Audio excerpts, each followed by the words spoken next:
2004 থেকে 2010 সাল পর্যন্ত বিশ্বের সবচেয়ে উঁচু ভবন ছিল তাইওয়ানের তাইপ টাওয়ার। এবারে বিশ্বের সে অন্যতম উঁচু 101 তলা ভবন কোনোরকম নিরাপত্তা জাল এমনকি রশি ছাড়াই আরোহণ করলেন মার্কিন এক পর্বতারোহী। অ্যালেক্স হরন্ড নামের 40 বছর বয়সী এই নির্ভীক আরোহীর ভবনটির চূড়ায় পৌঁছতে সময় লাগে মাত্র 91 মিনিট। অভিযানের পর তিনি সাংবাদিকদের বলেন, তাইপ দেখার এটাই সবচেয়ে সুন্দর উপায়।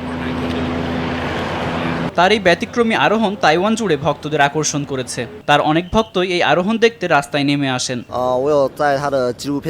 আমি ছোট থেকেই অ্যালেক্সের ভক্ত।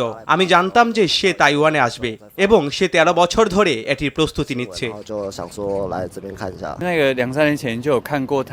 আমি ঘটনাক্রমে জানতে পারি তিনি তাইপ টাওয়ার আরোহণ করতে আসছেন, তাই আমি তাকে দেখার জন্য এখানে এসেছি।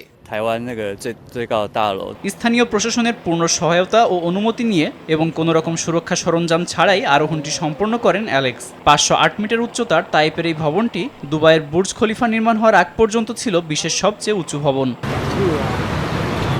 আব্দুল মালেক, RTV।